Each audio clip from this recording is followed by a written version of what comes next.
Hi mga ka-summers! Naghahanap ka ba ng heavy duty cargo type na e-bike? Tara, sakay ka! So hi mga ka-summers, ayan. So test drive tayo sa ating unit po, T1 guys. So ito cargo.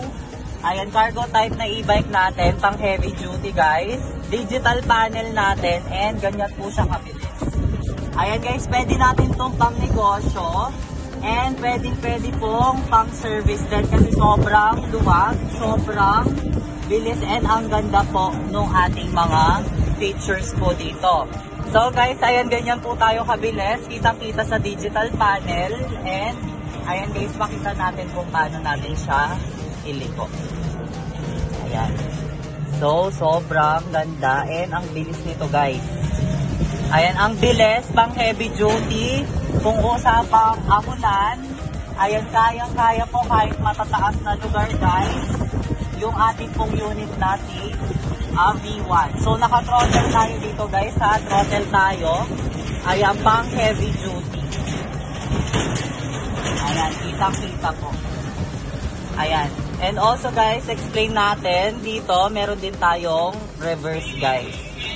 So, ganyan po kapag ni-reverse natin siya guys. Ayan, sobrang ganda and mabilis din kapag ni-reverse. So, ayan, ito naman po kapag pina-andar.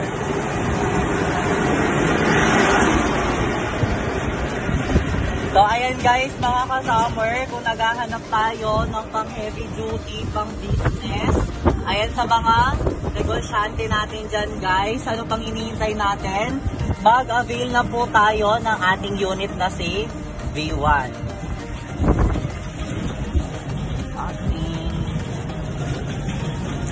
Na tayo. So, ito naman guys, backseat. Ayan, usapang backseat naman. So, sa backseat po natin guys, sobrang luwag. Ayan siya. And yung ating pong kabila is, ayan.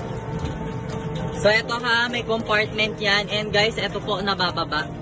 Ayan, nabababa yan guys. So, kung may mga paninda kayo, ayan, pwede nating ilagay dyan. And yung ating pong, ayan, safety handle.